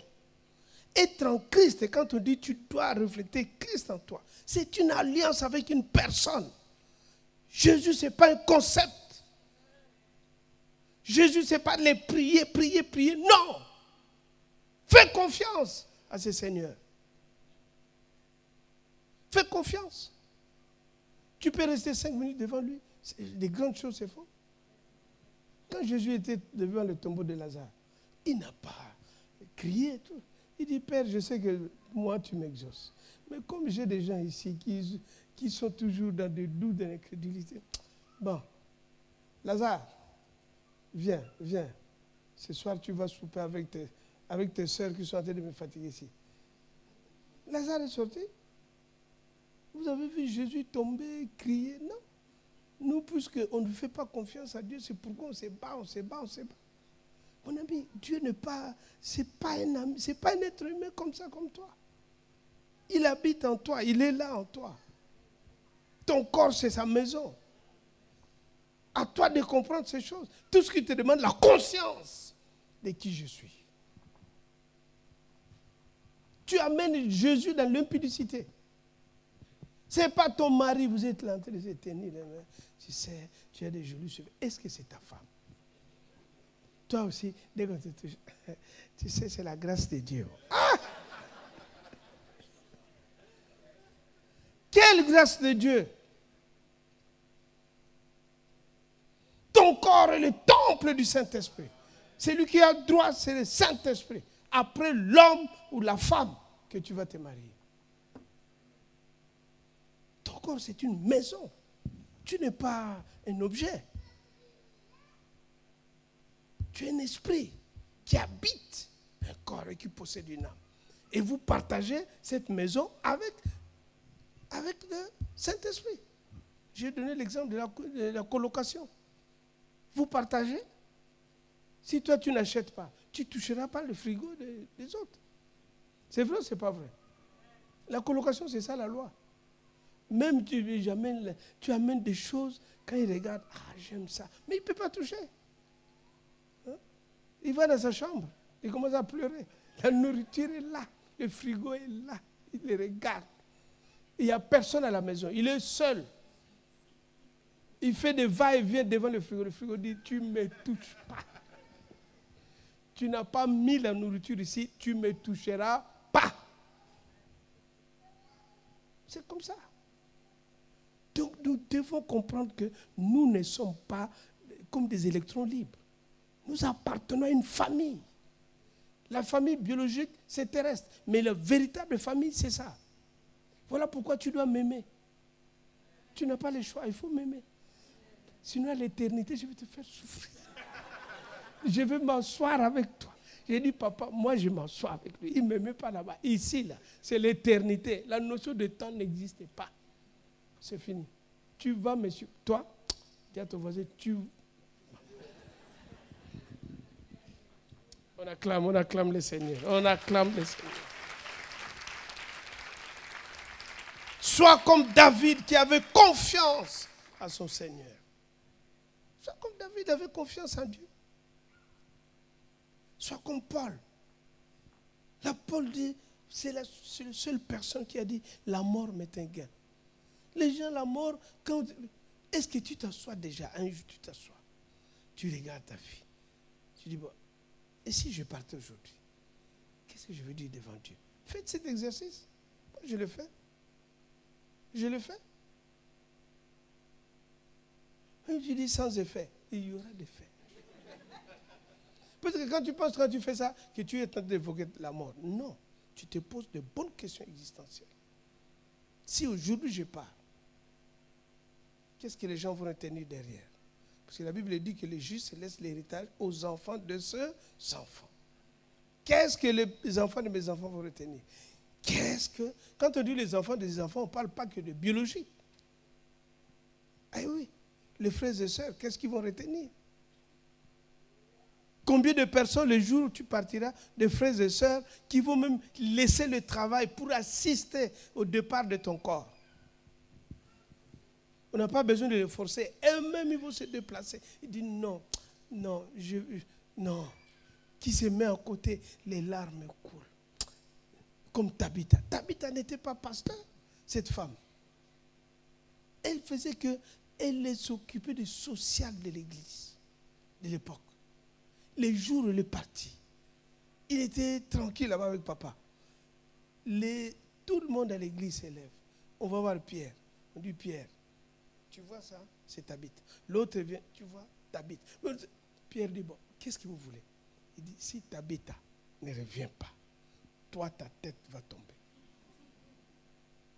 Pierre n'a pas cherché, il va dire à Dieu, il dit, Père, l'affaire de Tabitha est grave ici. Si tu ne ramènes pas Tabitha, moi, ton serviteur, le job est fini, je rentre à la maison. Dieu dit non, reste encore. Bon, Tabitha, tu dois partir. Mais non, il dit, ah, moi, il faut que tu aies encore. Le boulot n'est pas bien fini. Tabitha est revenue à la vie. Les amis, c'est ça la vie avec Dieu. C'est une vie. Ce n'est pas un mystère. L'homme ne meurt pas. On se déplace, on va, c'est fini, tu t'assois. Tu es avec papa. Ici, on est voyageur. N'ayez pas cet esprit. La mort. Mais non. Mais non. Tu sors juste de ton corps, tu vas te reposer. Tu arrives. Ah, papa, je rentre à la maison. Tu es tranquille, on t'accueille. Assieds-toi, voilà ta place, voilà ce que tu as fait. Tout l'héritage qui t'attend. Tu vis dans l'éternité en beau terme. Bon, les silences de ton voisin, on voit que vraiment est en train de se dire, quand je partirai, qu'est-ce que... Oh, mon frère, ma soeur, ta vie est comme ça. Amen. Quatrième point, pour l'efficacité dans le ministère et le service. Tu dois mûrir pour être efficace dans le service. On ne peut pas te supplier. Il y a des gens, ça fait, depuis que ICC Sergi a commencé, ça fait combien d'années? Combien d'années? Les anciens? 11 ans, 12 ans. Depuis 11 à 12 ans, tu es là, mais tu ne fais rien. Toujours tu viens. Non, moi, je n'aime pas les dérangements. Je viens, je fais mon culte tranquille et je rentre chez moi. Et puis tu reviens. Moi, je n'aime pas les dérangements. Les couples, quand ils se marient, quand ils viennent en entretien avec moi, la première que je demande, qu'est-ce que tu fais à l'église? Non, je ne fais rien. Ça fait combien de temps? Ça fait 1 année. Ça fait 3 ans. Pasteur, vraiment, ça fait 3 ans que je suis avec vous ici. Moi, je ne rate pas mes cultes. J'ai dit, très bien, ma fille. J'ai dit, vous voulez faire le mariage? OK. Le jour de votre mariage, il faut que les gens, il faut qu'il y ait un pasteur qui doit prêcher. Ah, mais nous, on veut même toi. C'est bien que ce soit toi. Parce que souvent, ils aiment que c'est moi qui prêche. J'ai dit, OK, je vais venir prêcher. Bon, les gens doivent chanter. Oui, oui, j'aime bien. J'ai des chants. J'ai dit, OK, la salle, ça doit être propre, non? Les toilettes. Parce que vos invités, ils ont des ventres quand ils vont venir. Donc, ils peuvent aller faire caca, pipi dans les toilettes. Il dit oui. Donc, il faut que les toilettes soient propres. Oui. Bon, tout ce que vous avez demandé, qui doit faire ça? Vous, quand on va vous bénir, tu prends ta langue, tu mets dans la bouche de ton mari. L'autre prend sa langue, il met dans ta bouche. Vous vous embrassez devant tout le monde. On va acclamer. Hein? Ceux qui aiment acclamer ça, ils vont acclamer. Les autres vont dire, c'est mignon. Tu prends les salives, tu mets les chants de salive, vous voyez ça mignon. Bon, même vous faites ça. C'est ça que les mariés font. Pasteur Mateta bénit ici avec Chantal tout le temps. Je l'ai dit. Comme vous ne faites rien, sachez-le que on ne peut rien faire. Parce que je ne peux pas mobiliser les gens, puisque vous ne faites rien. Dans la famille, il faut participer. Enlevons cet esprit-là. C'est une famille. Tu dois participer. Nous sommes participants à la nature divine, dit l'apôtre Pierre. Nous sommes participants. Nous construisons la nature divine. Là où je suis, demain, quelqu'un d'autre sera là. Vous allez voir quand je vais finir. On va me chasser. Je vais descendre. Le modérateur va prendre la place. Et c'est ça qui fait la vie. L'église, c'est une famille, les amis. Forme-toi. Aide les autres. On a des formations ici. On a des encadrements. Ouvre ta maison. Fais les groupes de maison. Moi, ma maison, depuis que j'ai accepté le Seigneur, notre maison était toujours ouverte. Il y a des gens, le jour de mon baptême, étaient étonnés. Je me baptisais avec les enfants spirituels que j'encadrais. Et ils pensaient que j'étais déjà baptisé. Il faut avoir cette... je ne sais pas comment te transmettre ça. Ingénieur, donne-moi les clés. Hein? Cosinus carré, sinus carré. Sois passionné de Dieu. Il n'y a rien au monde qui... Quand je regarde ma vie, je mets les boîtes, j'allais en boîte, j'ai coupé, décalé, tout fait. Mais avec Christ, je n'ai jamais eu ce que le monde m'a donné. Jamais. Jamais je peux regretter le monde. Je suis toujours étonné de voir un chrétien qui regrette le monde. Qu'est-ce qu'il y a dans le monde? Même l'argent, tu avais eu. La vie éternelle, tu ne pourrais pas. Parce que tu étais déjà disposé pour l'enfer. Dans les listes de l'enfer, les gens qui n'ont pas Christ, c'est déjà noté. Satan sait, il attend simplement le jour de t'égorger. Il est là pour briser, égorger et détruire. Il te pousse un petit feu. Il te nourrit très bien pour que tu sois bien engraissé, puisqu'on va te manger. Les sorciers mangent les gens. Tu manges. Ils aiment quand tu as la bonne viande là. C'est ça qu'ils cherchent. Mais tu as Christ, il habite en toi. La protection divine. Tu dors sans bouger. La paix de Dieu te garde. Voilà, c'est ça que nous devons développer en nous. Amen. C'est important. Acte 21. Acte 21, à partir du verset 10. Nous voyons qui? Là, on parle de Paul. Comme nous étions là depuis plusieurs jours, un prophète nommé Agabus, descendu de Judée, on y va, et vint nous trouver. Il prit la ceinture de Paul. Il prend la ceinture, la ceinture. Paul avait une ceinture dans son corps pour soutenir son habit. À l'époque, on mettait de... Voilà, il avait sa ceinture. Et puis le prophète prend cette ceinture, il soulève. Voici ce qu'il va dire. Il prit les ceintures de Paul, s'est lia. Le prophète s'est lié sur ses ceintures. Il s'est lié le pied et le main et dit, voici ce que déclare le Saint-Esprit. L'homme à qui appartient cette ceinture, les Juifs les lieront de la même manière à Jérusalem et les livreront entre les mains de païens. On y va. Quand nous entendîmes cela, nous et ceux de l'endroit, nous priâmes Paul de ne pas monter à Jérusalem. Les gens qui étaient avec lui, il dit, Paul, c'est ta ceinture, ne pars pas à Jérusalem, s'il te plaît. Voilà ce que le Saint-Esprit dit. Si tu pars, on va te gorger, on va te perdre. Qui a parlé? Le Saint-Esprit. Mais écoute la réaction de Paul. On y va?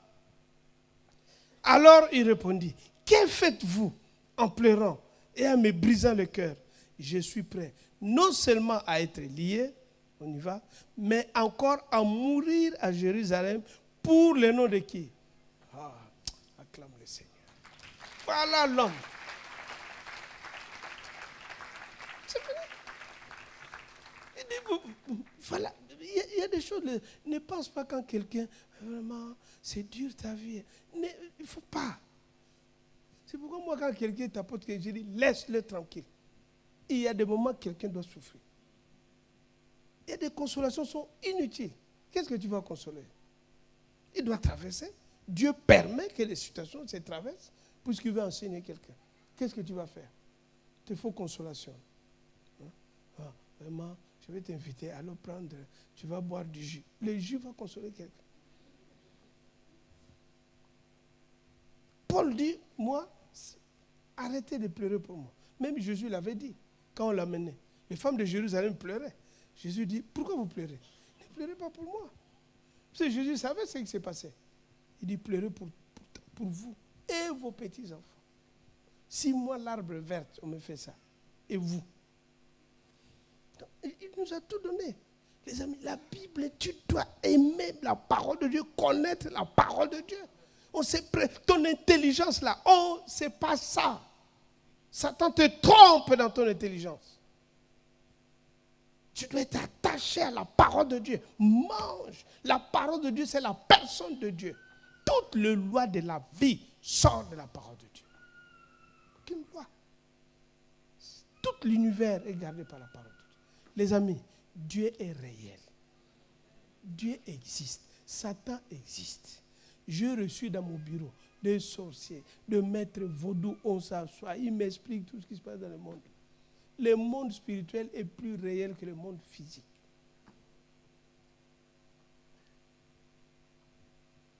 Vous devez comprendre ça. Ça attire notre attention. Dernier point. Pour les témoignages et gagner les âmes. Vous pouvez lire à la maison 1 Timothée 4, 10 à 15. 2 Timothée 4, 10 à 15. Oui. Vous allez voir comment les gens ont abandonné la foi. Car Démas m'a abandonné par l'amour pour le siècle présent. Et il est parti pour Thessalonique, est allé à... Voilà, il y a des gens qui abandonnent la foi. Paul nous dit, nous allons prendre le dernier point. On va prier. Pour les témoignages et gagner le âme. Voilà.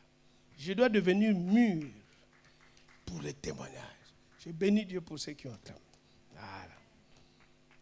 Gagner les âmes, ce n'est pas une option. Tu dois témoigner Christ. Tu dois témoigner Christ. Matthieu 9, 26. Non, Luc 9, 26, Matthieu 28, 18 à 20, et puis Luc 16, 15, 20. On va finir par là. On commence. Car quiconque aura honte de moi et de mes paroles, le Fils de l'homme aura aussi honte de lui quand il viendra dans sa gloire. Tu n'aimes pas la parole de Dieu. Tu as honte de Dieu. Il te dit, ce n'est pas grave.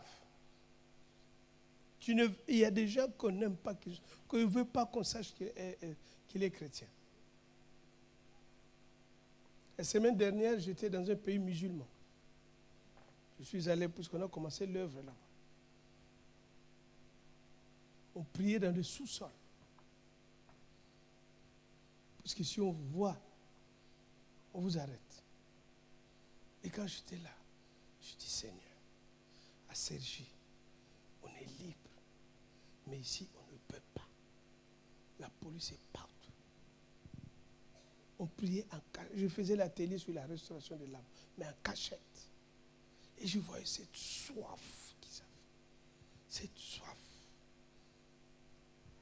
Je mangeais avec eux. On était dans le sous-sol, en train de prier. Les entretiens dans le sous-sol. Alors que nous aussi, on a les RRA. Et ils n'ont pas. Nous avons la liberté. Les amis, comprenons cela. Il y a des coins du monde où les chrétiens souffrent. C'est pourquoi il faut prier pour eux. Pensez à leur vie. On disait Matthieu 28, puisque ton voisin, son estomac crie et on attend jusqu'ici. Matthieu 28, qu'est-ce que Jésus dit? Jésus s'étant approché, ça c'est les paroles de la fin, avant de partir. Tout pouvoir m'a été donné dans le ciel et sur la terre. Jésus, avant de partir, dit à ses disciples, tout pouvoir, il te dit, tout pouvoir m'a été donné. Avant que Jésus parte, le ciel et la terre étaient divisés. C'est pourquoi Jacob, la nuit, quand il dormait, il voyait les anges monter et descendre. Mais Jésus dit, à partir de maintenant, écoutez-moi bien, le ciel et la terre deviennent un point.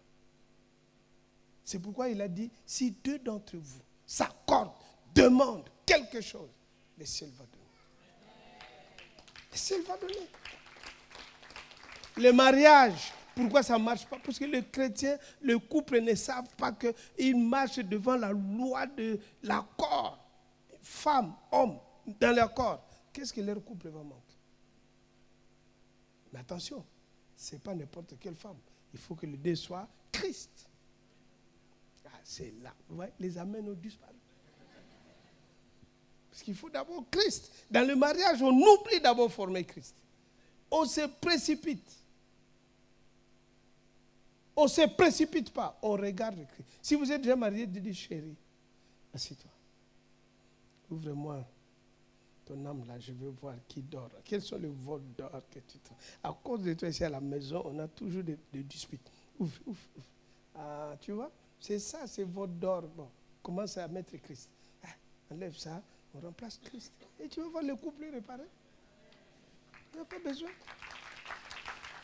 Christ est réparé. Tout pouvoir m'a été donné. Et serrer la terre. Ensuite, qu'est-ce qu'il dit? Allez, faites de toutes les nations les baptisant au nom du Père, du Fils et du Saint-Esprit. Ensuite, qu'est-ce qu'il dit? Et enseignez-leur à observer tout ce que je vous ai. Et voici, je suis avec vous de jour. Non. Qu'est-ce qu'il a dit? Tous les jours, jusqu'à la fin du monde. C'est-à-dire, quand je sors, je vais évangéliser. Je dois être sûr et certain que Christ est là. C'est-à-dire, ce n'est pas moi, c'est lui. C'est lui. Medigan, c'est un. Je lui parle. Je n'ai pas besoin de savoir s'il donne sa vie ou pas. Moi, je lui parle de l'évangile. Il y a des gens, je lui parle, il dit, je n'ai rien assuré. Mais moi, je lui ai parlé. C'est tout. Le juif va mourir, il sera là-bas. Dieu lui dit, assis-toi, tu vas voir. On appuie. Il dit, mais je t'ai parlé. Il dit, mais je ne t'ai pas vu. Il dit, regarde bien. Ce monsieur-là, je l'avais vu. Mais c'était moi. Mais cette femme-là, je le voyais tout le temps, il me parlait. Mon collègue de travail, mais c'était moi. Mais tu ne m'avais pas vu. Donc voilà pourquoi tu dois annoncer l'évangile. On t'a gagné, toi aussi gagne des âmes. Depuis le début de l'année, combien des âmes tu as menées en Christ? On va finir avec... le dernier, c'est Luc 16, 15. Qu'est-ce qu'il nous dit? Jésus leur dit, vous cherchez à paraître juste devant les hommes, mais Dieu connaît vos cœurs. On y va? Car ce qui est élevé parmi les hommes, on y va? C'est pas ce que je voulais. La loi et les prophètes passeront. Non, c'est Marc 16, pas Luc, c'est Marc 16. Marc 16. Pourquoi je ne comprends pas? C'est Marc 16, pardonnez-moi la régie. Je voulais voir si vous pouvez modifier. C'est Marc 16. Marc 16, Marc 16, Marc 16. La régie, allez vite, Marc 16. Comment vous n'avez pas vu qu'on parlait de Matthieu? Marc 16. Marc 16 nous parle, voici les miracles qui accompagneront ceux qui auront cru à mon nom. À mon nom. Voilà. À mon nom. Ils chasseront quoi? Voilà. À mon nom. On ne te demande pas à ton nom. On dit à mon nom. C'est lui qui croira et qui sera baptisé sera sauvé. Mais la bonne nouvelle à toute la création. Ensuite, puis il leur dit, allez, voici les miracles. Non, reviens d'abord. Allez, il faut un mouvement. C'est lui qui croira, qui sera baptisé, sera sauvé. Mais celui qui ne croira pas sera condamné. On y va. Voici les miracles qui accompagneront ceux qui auront cru. En mon nom, ils chasseront quoi? Ils parleront de nouvelles langues. On y va. Ils saisiront les serpents, ils boivent quelques breuvages mortels, il ne leur fera point du mal. Ils imposeront le main aux malades, les malades seront guéris. Voilà. Ensuite, le Seigneur, après leur avoir parlé, fit enlever du ciel et s'assit à la droite de Dieu. Pendant que nous parlons, il est positionné. Et la Bible dit que nous sommes ressuscités avec lui et nous sommes positionnés à la droite de Dieu. Donc, nous sommes sur terre en tant que voyageurs et passagers, comme Pierre nous a dit. Donc, voilà pourquoi nous n'avons pas beaucoup de temps. Le temps est compté, bien amis. Investissez dans le royaume. Laissez Christ venir visible en toi pour qu'on gagne les âmes, pour qu'on continue à travailler. Voilà pourquoi nous acclamons le Seigneur. Acclamons le Seigneur. Avant de prier, je vais demander à quelqu'un dans cette salle qui n'est pas en relation avec Christ, qui ne connaît pas ce Christ. On ne parle pas de la religion, on parle d'une alliance avec un homme. S'il n'est pas en toi, lève la main là où tu es. Lève la main pour qu'on prie ensemble. Nous voulons créer cette alliance avec lui. Nous voulons rentrer en alliance avec lui. Rien ne peut changer dans ta vie si il n'y a pas d'abord cette alliance avec Christ. Si Christ n'est pas en alliance avec toi, Tu ne peux pas vivre cela. Lève ta main juste là où tu es. Nous tous tête baissée.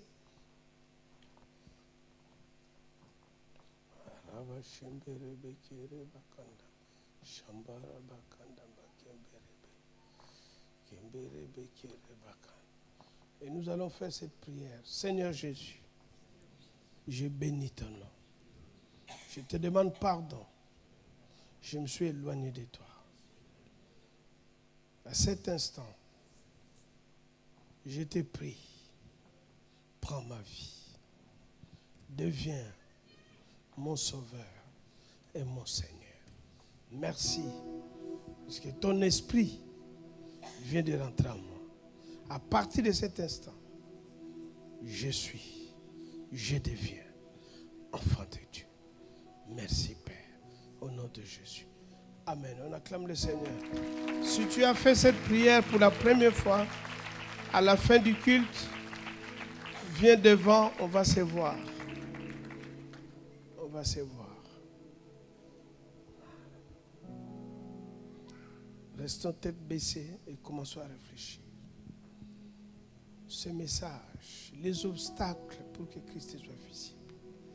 Quelles sont les choses qui sont dans ta vie, dans ton cœur? Puisque Dieu veut changer ta vie. Christ veut changer. Le Saint-Esprit habite en toi. Frère, ma soeur, mon frère. C'est vrai. Peut-être tu te poses des questions. Mais Jésus veut aujourd'hui que l'alliance que vous avez, vous puissiez avancer ensemble. Il n'a pas besoin de ton argent, il n'a pas besoin d'autre chose. Il veut simplement, comme il a dit dans sa parole, tout ce que mon Père n'a pas planté doit être déraciné dans le cœur. Quels sont les veaux d'or que tu as sémés dans ta vie? Pas ce qu'on t'a fait, mais ce que toi-même tu as sémé. Puisque ce qu'on t'a fait ne peut pas mettre obstacle, mais ce que toi tu as autorisé. Les gens t'ont fait, mais toi tu as autorisé. Et tu as laissé pousser dans ton âme. Voilà ce qui va être déraciné. Commence déjà à prier.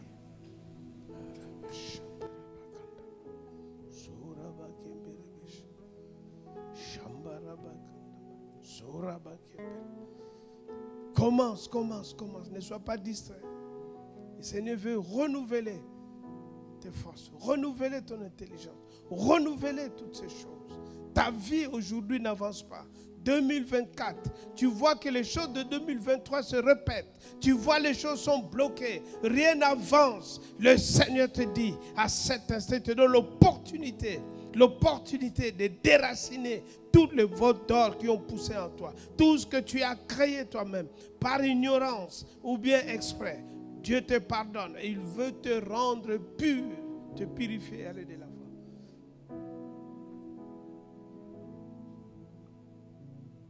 Merci Père pour ton peuple.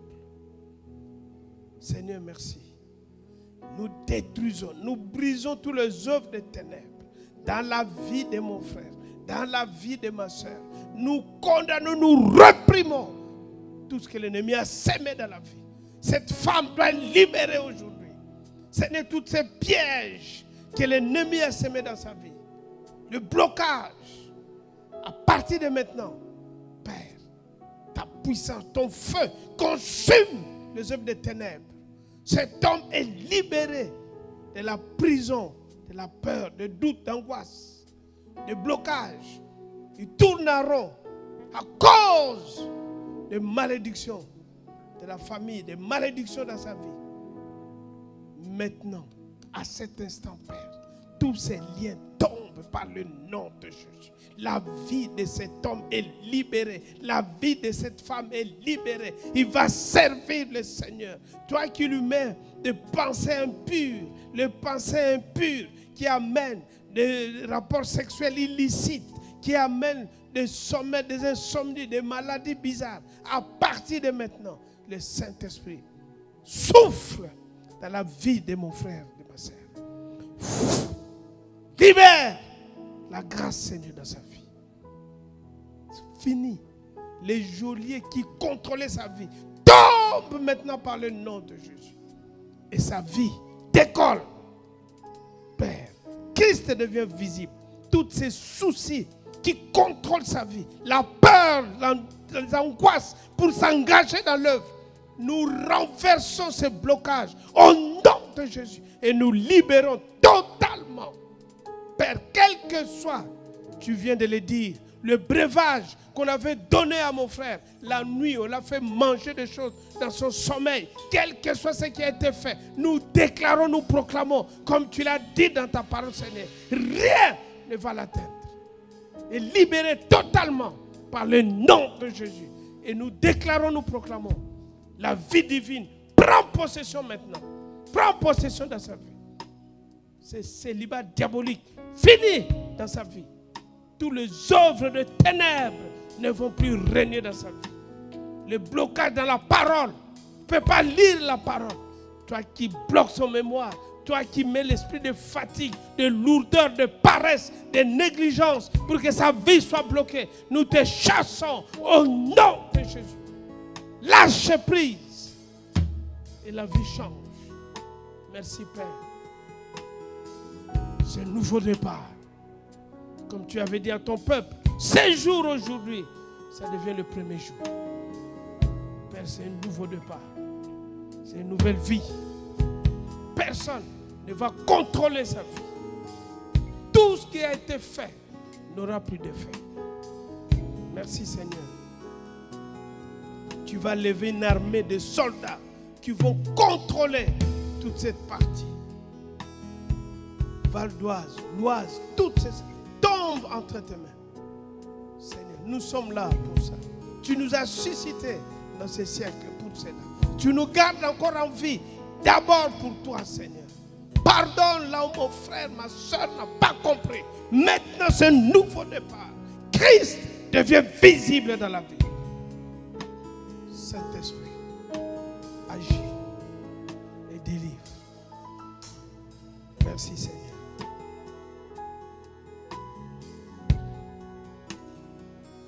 Nous t'avons prié. Merci pour les maisons qui vont s'ouvrir, les églises des maisons pour changer de vie. Merci pour les gens qui vont s'inscrire à devenir des serviteurs, des servantes pour le royaume des cieux. Merci Père.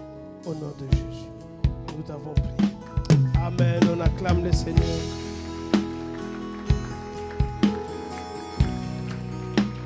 Acclame, acclame, acclame, acclame le Seigneur.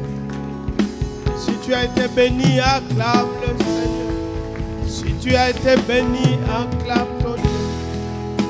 Merci Seigneur. Merci Père. On va s'asseoir.